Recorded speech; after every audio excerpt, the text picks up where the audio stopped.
what I would like to do is go over the St. Matthew chapter 7, verse 7. Ask and it shall be given to you. Now, depending on what you're asking for, it must be of good.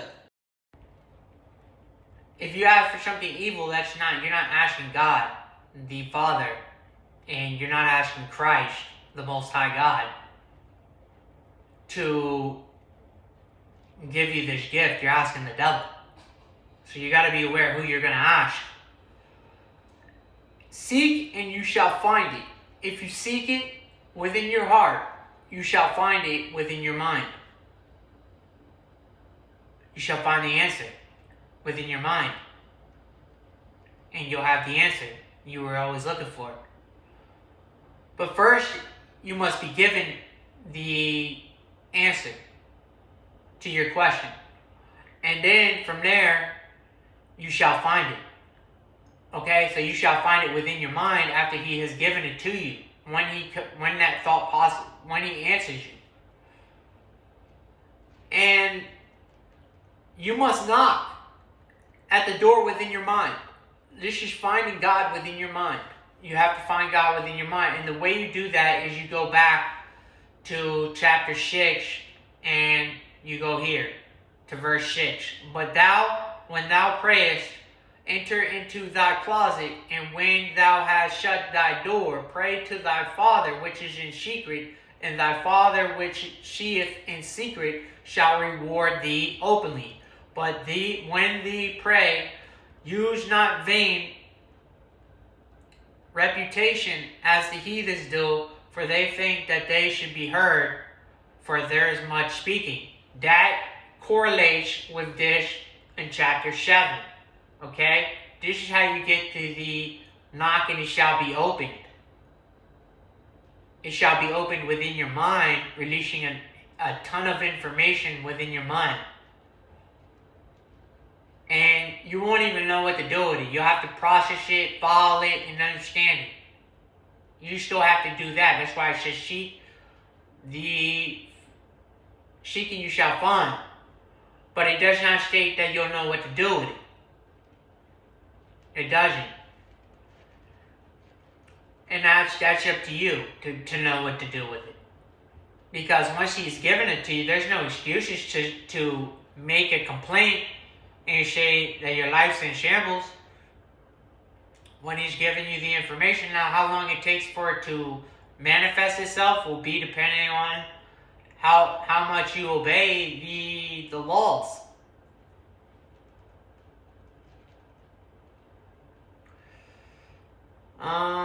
Verse 8, for everyone that seeketh, asketh, receiveth. So everyone that asks, receiveth information. Okay? That's what he's talking about. When he says receiveth, receiving information based on the category you had been asking about. Okay? Whatever category you pulled up and you brought to his attention that was of the good, he's not going to give you evil. Obviously, he doesn't associate with giving you evil. That is of the devil. So if you're asking the devil, the same concept correlates for the devil. Okay? Same concept correlates for the devil. But when you ask the devil for evil, he will give it to you.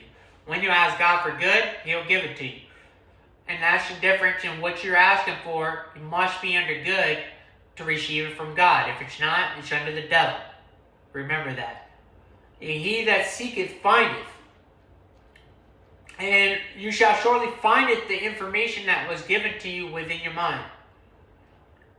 And the way this is done is, to him that knocketh, it shall be opened.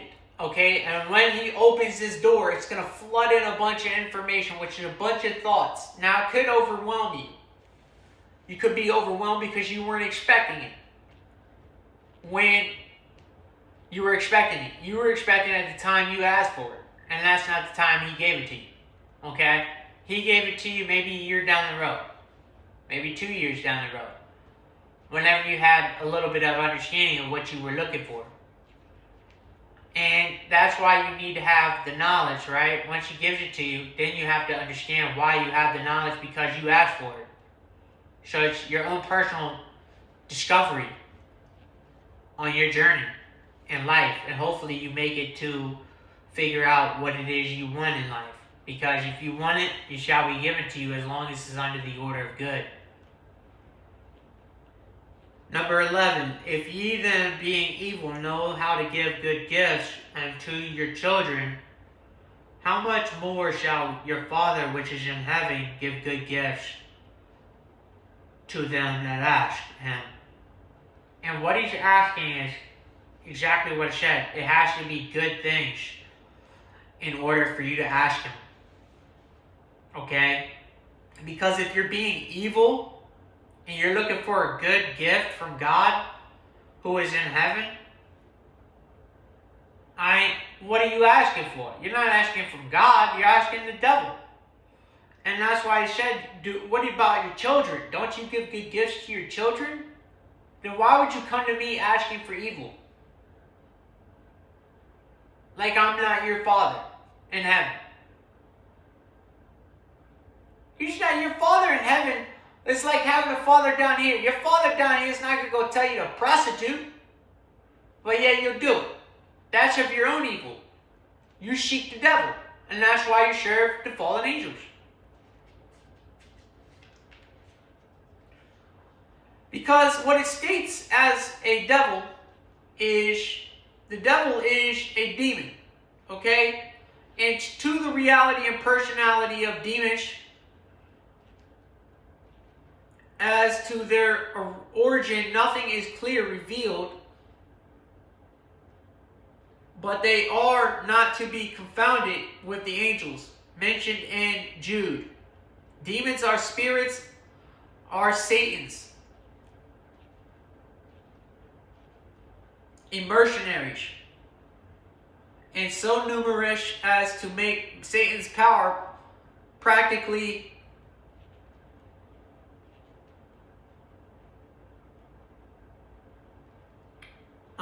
ubiquitous. They are capable of entering and controlling both men and beasts, and earnestly seek embodiment.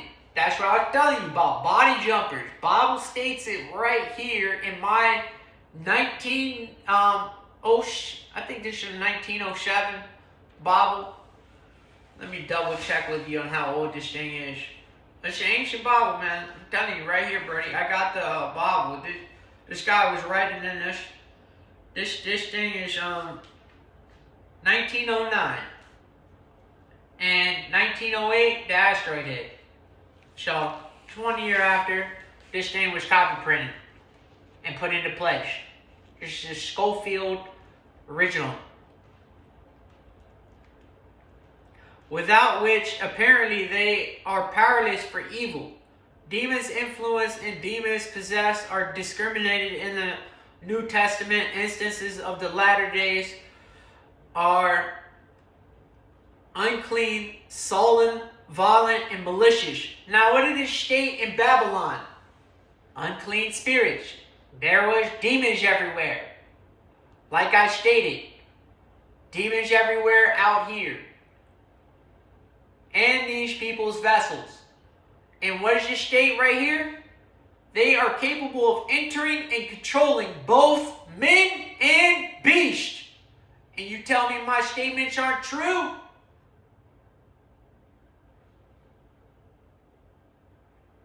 And earnestly seek embodiment. They need a body. They don't control me. They whisper in my ear and try to control me that way. Sullen, violent, and malicious.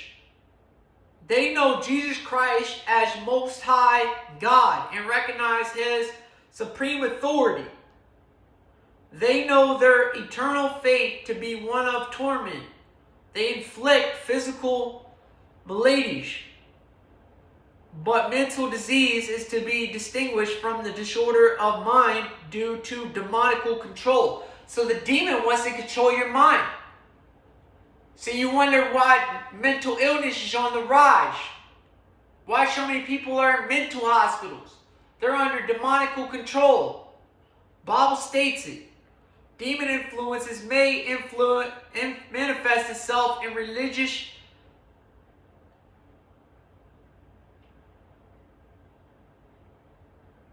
I don't know how to say that word, informalism, degenerating into uncleanness. And there you go. It's because they're unclean in the vessel.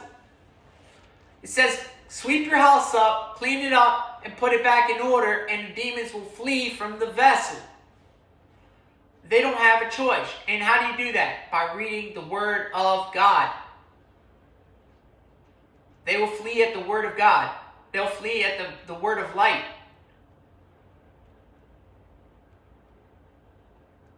If you have any evil thought pop into your mind, it's of the demon. It's of the demon spirit. It's not of God. God does not think evil. That is of the demon. He has separated evil from good. Okay? From the evil, you have to climb up to be the good. If you started in evil. Okay? The only way out is to climb out of the evil and go to the good. The sign of demon influence and religion is departing from the faith. So you departed from the faith of God, the Father, the Creator, and the Most High God, which is Christ. And they're shepherd beings, shepherd deities, but they are one. They're off the same seed line. That's his son. That's why he calls him the Son of God. It's his son. One of many sons. But he is of the Most High God's son, which means he's the most favorable. He's the most honorable.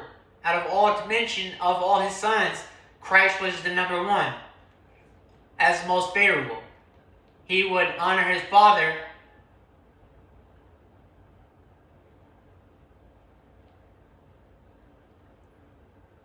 The demons maintain, especially a conflict with believers who would be spiritual. All unbelievers are open to demon possession. All unbelievers. Anyone who does not believe in God or Christ is open to demonic possession.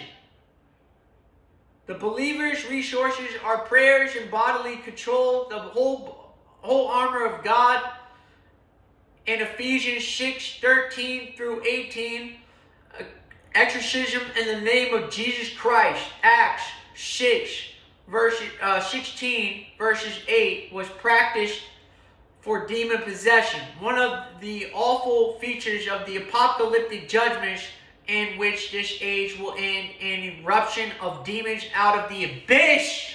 What did I tell you, boys? I said it without even getting to this till now. This is my first time reading this, and I'm just baffled at what I already knew. Baffled at what I already knew. This is just disgrace what this government is doing, because they're under demonic possession. How many believers are in the government? They claim there is no Christ. There is no God. Scientists do the same. They're all under demonic possession, which means demons are inside of the science labs messing around with science again. And that's just the truth. And this is when we get to verse 15 of chapter 7 of St. Matthew's, and states this: beware of false prophets which come to you in sheep's clothing, but inwardly they are raving wolves. Ye shall know them by their fruits. Do men gather grapes of thorns or figs of thistles? Even so good tree being bringeth forth good fruit, but a corrupt tree bringeth forth evil fruit. Now, what is he talking about? Good fruit? He's talking about a good spirit. The spirit is good. It doesn't have demons in the vessel. It's not full of deceit and lies and envy and jealousy and wickedness. That's fruits. That's the fruit he was talking about. Not because you're going to sin. It's not a fruit. It's what manifested out of the sin that's a fruit. And what does it create? Evil fruit, which is like everything I just said: slandering, a backbiter, a murderous, adulterous, envious, jealous, deceitful. When you see those things manifest, those are the evil fruits of the Spirit. The Spirit is evil. The spirit of the character. And that is what plummets it to damnation, hell. A good tree cannot bring forth evil fruit, which means the good spirit cannot bring forth an evil spirit. It just cannot do it. A good spirit cannot be evil. It won't allow it.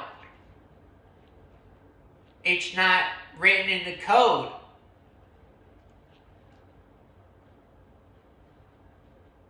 Neither can a corrupt tree bring forth good fruit. So neither can a corrupted tree, which is that's why I said we're all running under the data network algorithm of the corrupted data, because ever since the beginning when the fruit was eaten, which was the first fruit was eaten, which was evil. Evil had entered the vessel and corrupted the vessel. This was the fruit that he was talking about. God was talking about in the beginning when we ate the fruit. We ate the fruit of evil, which was drugs. And it began the ending to the beginning to the end, which would be drugs. Party, drug, sex, and rock and roll, right? That's all you guys talk about down here. Party it up, smoke it up. Everybody on 420 smoking it up on Hitler's birthday. Celebration to the second beast of Revelations. Congratulations. Every tree that bringeth not forth good fruit is hewn down and cast into the fire. He's saying, get rid of you, cut you at the root, and throw you into the fire. You're no good. It means you're going to hell because you're a demon. You've turned into a demon. You may have started off as an angel, as a good fruit. But by the time this place was done with you, you were as demonic as possible. Talking about demon time. Yeah, go to hell because you're getting casted into the fire. When he's just cast into the fire, he's talking about the lake of fire and brimstone. Wherefore by their fruits ye shall know them. Not everyone that saith unto me, Lord, Lord, shall enter the kingdom of heaven, but he that doeth the will of my Father which is in heaven. Christ stating, the Most High God, who's stating that if you follow the Father which is in heaven, you shall surely enter the kingdom of heaven by doing his deeds, his work on earth. You have to work for him. That's what I'm saying. He offered me a deal. He said if I don't do the job, I was going to hell. Because of my sin. Because of my fruits that I did down here. You see why I'm so angry and mad? It's because they set me up to go to hell. My own freaking family tree. In this world. And surely shall I punish you. By doing the works of God. Many will say to me in that day, Lord, Lord, have we not prophesied in thy name? In thy name have cast out devils. He's talking about demons. Anytime it says devils, it's demons. Have we not casted out demons out of the vessel of people's bodies? And in thy name done many wonders works. And then will I profess unto them, I never knew you. Depart from me, ye that work iniquity. So why did he not allow them into heaven? Because their fruits were evil. their intentions were evil. Even though they were doing good deeds, they had some good fruits to them, most of their thoughts were evil. Of evil thoughts. They were hateful people. They had no love in their heart. They could not forgive. They probably were judgment. They were judging people, which is a harsh punishment. Judgment, which is stating right back here in chapter 7, the very beginning of it. Judge not, that ye not be judged. For with that what judgment ye judge, ye shall be judged, and with what measure ye meet, it shall be measured to you again. And why beholdeth thou the mote that is in thy brother's eye, but considereth not the beam that is in thy own eye? And that right there gets you sent exactly where I told you, to hell. Because you'll be considered a hypocrite. And you'll be considered an unholy and unclean dog. And you'll be like swine. You'll be like a nasty, filthy pig who tramples under the feet of everything that is clean, claiming you're clean. So you be unclean in the spirit. And that's a lot of the churches. They're going to hell. I told you, man. I'm not the one to tell you, but most of the churches are serving mammon. That's why it states it in chapter 6 right at the very end, and it jumps in straight into this in chapter 7. Because they weren't really serving God, they were serving mammon. They were serving God and mammon, which was the churches were serving money and God. You can't do both. You can't serve money and God. God is not money. You serve God by storing your treasures in heaven. And you don't take what the earth is trying to... You take what the earth is offering, but it must be given to you as a gift.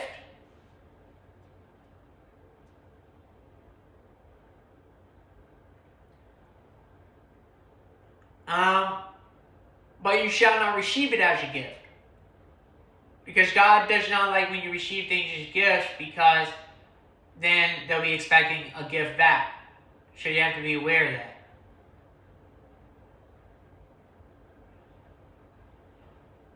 And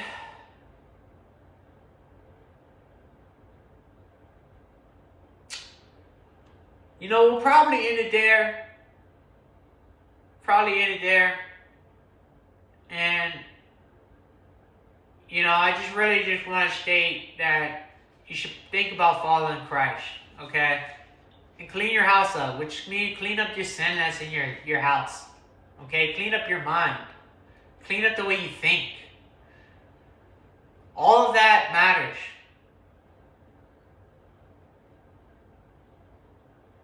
And the more you progress over a lifetime of sin, the harder it is. But if you do it, you go to heaven. If you don't do it, you get lazy. You don't want to discipline yourself. You're facing spiritual death, even hell. Because you will not be clean in the spirit. If your voice is jacked up, you're thinking evil all the time, you have an evil spirit. You have a corrupted spirit, a corrupted tree, and you have evil fruits. You produce evil thoughts. It's not the way. Let them demons go, man, out of your life.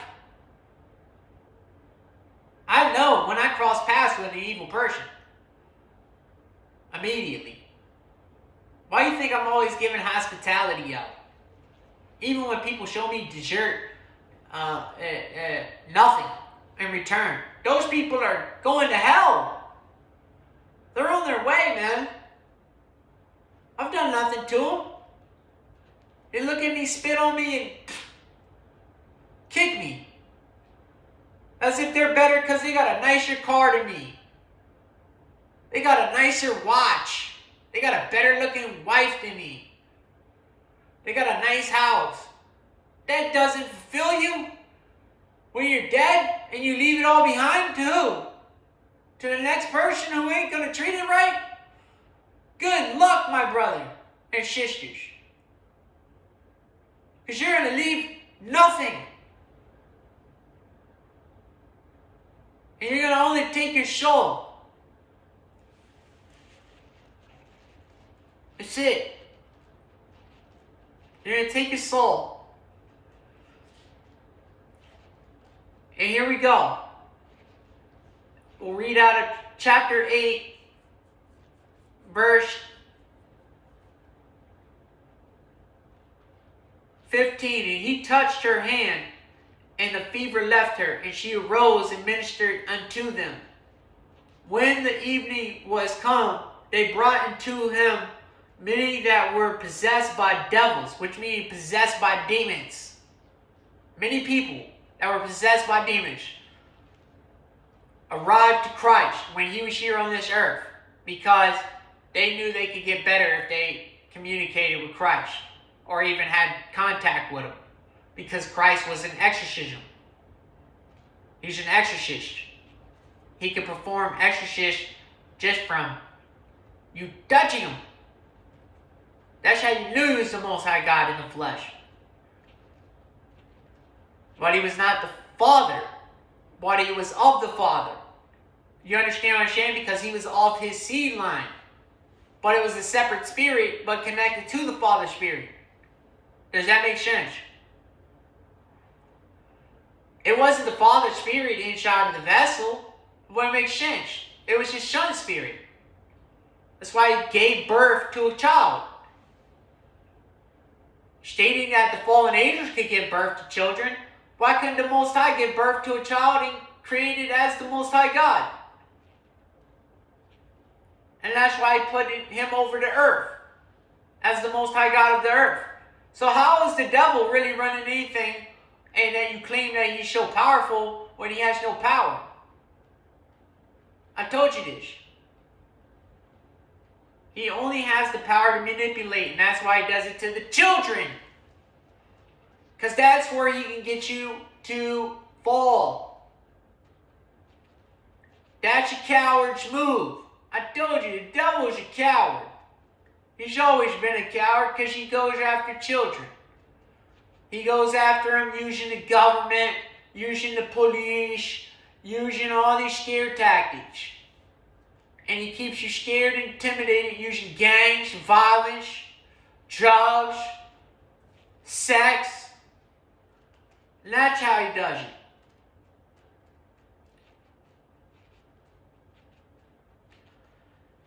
And we'll jump back up to verse 12 of chapter 8.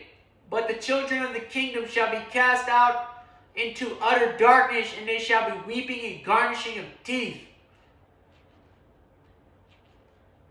Okay? We'll go to verse 9. For I am a man under authority, having soldiers under me, and I say to this man, go, and he goeth. And to another, come, and he shall come. And to my servant, do this, and he doeth it.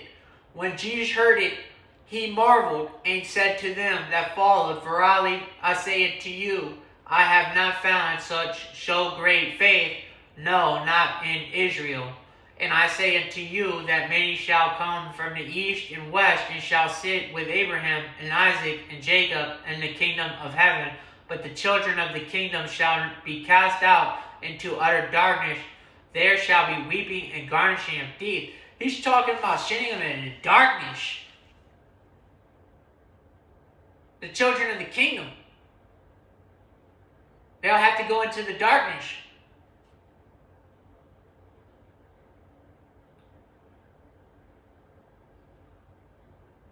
If I was a child of the Most High God, children of light, and I was casted from heaven down into the kingdom of darkness, would you not be weeping and garnishing of your teeth? You'd have to have some real faith that something good will come out of it. He was going into the darkness and sending his light members into darkness to go save them. To go save members of darkness, buddy. He would send soldiers like me, plummet me into hell, buddy. Send me in there, and then I have to raise and take these people back with me. And take them out of hell. By telling them what I know.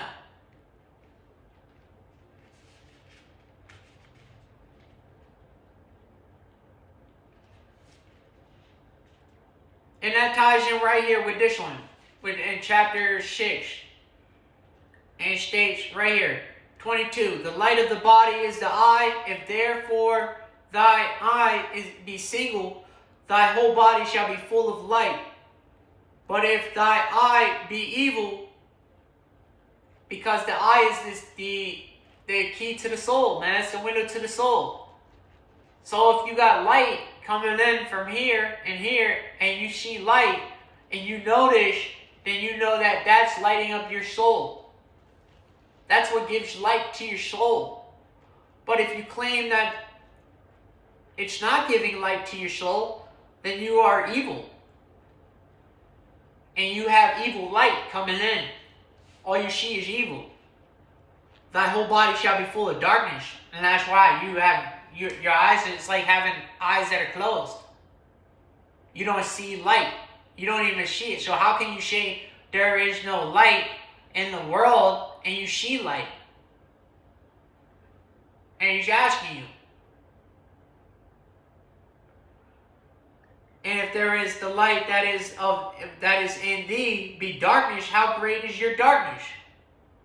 How great is your darkness of your thoughts? How deep does it go? How deep into the bottomless pit of excuses?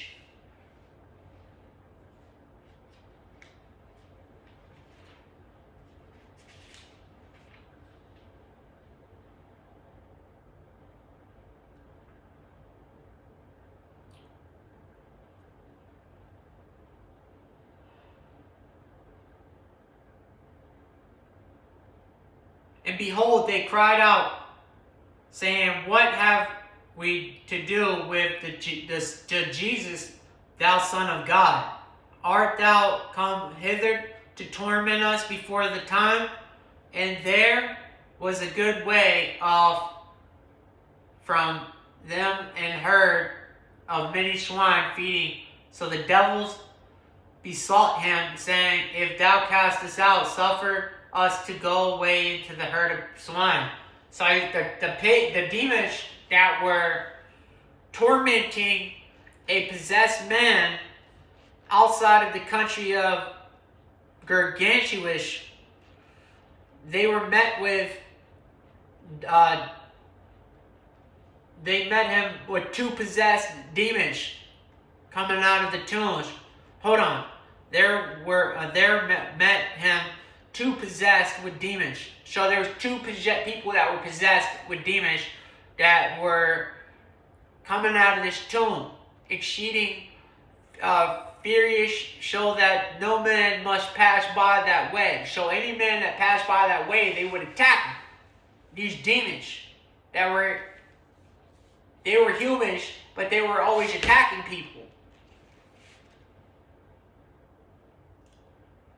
So he casted the demons out of the two men, or maybe it was a man and a woman. It doesn't state it really clear on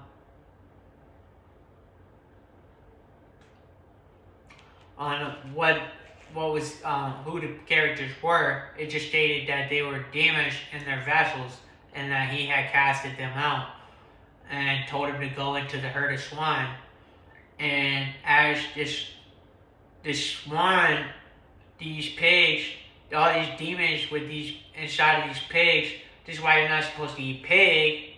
Hello. Clear indication that anyone who does not follow this rule right here is facing some type of punishment. If you keep telling me to eat pig and I tell you I don't eat pig because demons live in pigs, and that they're cannibals, they're carnivores, and you go ahead and tell me, oh, there's nothing wrong with eating a pig? You're going to hell. Surely you shall. Because your fruits, your thoughts are messed up. You're on a bad thinking path. I don't know how dark it is in there, but hey, look, you're not seeing the light that I'm seeing. Trust me. I wonder why the Christians and Muslims have a problem on earth. They can't get along when it came to discussion. Truth from lie. They were all trying to figure it out. The herd of swine ran violently down a steep place into the sea and perished into the water. Now it states in Joel that he states the sea, which means the ocean, that he states that when they go into the water, that the entrance to hell is back in the deepest parts of the ocean. The entrance back into hell. That's why he washes the earth with water. He cleanses it. Doesn't he cleanse you with holy water? He shall cleanse the world with holiness by pushing the water over you. But he first will set it on fire, and then he'll put the fire. How do you put a fire out? Anybody understand how to put a fire? If he says he's going to set the world on fire, how do you put a fire out, God? Water.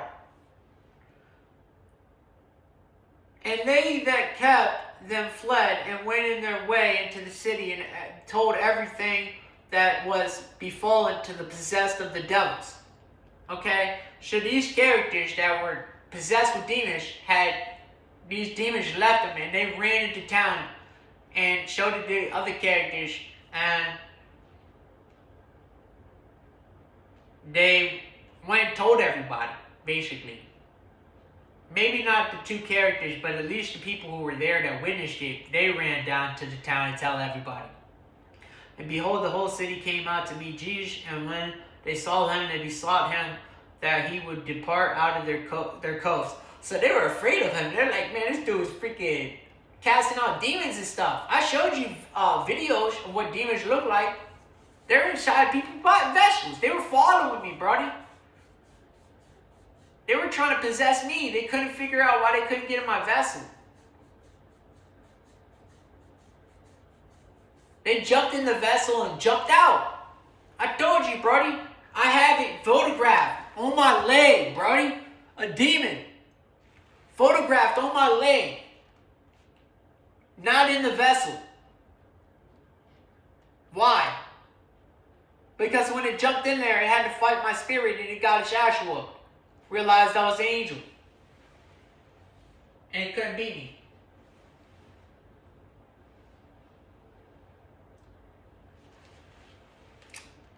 That's what I believed. I was an angel. And when it jumped in the vessel, it realized I was an angel, got its ass whooped. I beat it up. In the spirit. But it weakened me. It about took my life. About took my life. And that's when Christ stated I was in the spirit realm. I had to fight real demons in this vessel up against my spirit. It never defeated me. Because I don't think evil. That was when I was a child and was manipulated and even steered in the wrong direction. When I was able to correct all that and make the fruit right again, it was already, I was like 20-something years old by the time I fixed my voice. I was late 20s, man. Late 20s. My voice was starting to correct itself. I just cried out to the Most High God, I'm sorry. What did I do? I'm sorry. You don't know how many days I cried to God for all the sin I've committed? Asking for my voice to repair itself because it wanted me to be dead from all the sin. Still wants me dead. But I don't listen to it because then that suicidal ideology and that behavior gets you condemned to hell.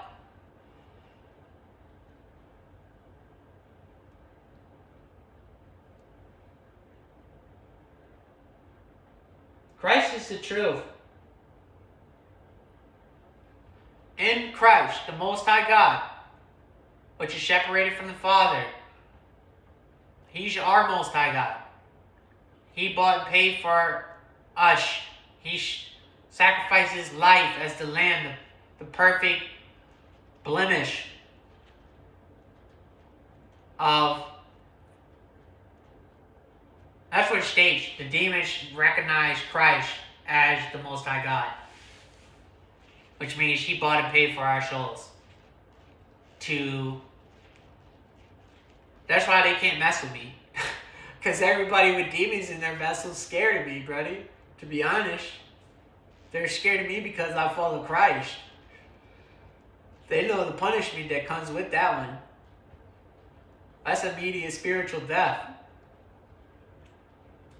That's a spiritual death punishment. That's 77-fold whoever touches me. It's like touching Cain in the very beginning. Whoever touched Cain was going to get the worst punishment.